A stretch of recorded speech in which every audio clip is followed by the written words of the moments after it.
विद्यापति। इसमें कवि विद्यापति का परिचय दिया गया है, जिनका जन्म मधुबनी जिले के बिस्पी नामक स्थान पर हुआ था। उन्हें आदिकाल और भक्तिकाल की संक्रांति बेला का कवि माना जाता है।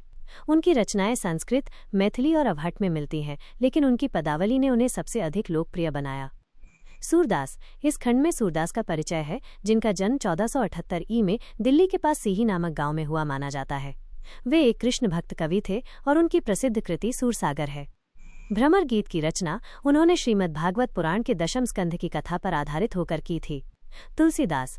इस भाग में तुलसीदास का परिचय दिया गया है, जिनका जन्म 1589 में राजापुर में माना जाता है। वे भक्ति काल के श्रेष्ठ राम भक्त कवि थे और उनकी सबसे महत्वपूर्ण रचना रामचरितमानस है।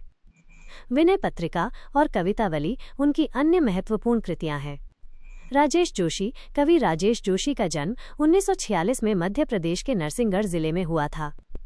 उन्होंने पत्रकारिता और अध्यापन का कार्य किया। उनकी कविताओं में गहरे सामाजिक अभिप्राय होते हैं। उन्हें माखनलाल चतुर्वेदी पुरस्कार और साहित्य अकादमी पुरस्कार से सम्मानित किया गया था। अवतार सिंह पाश।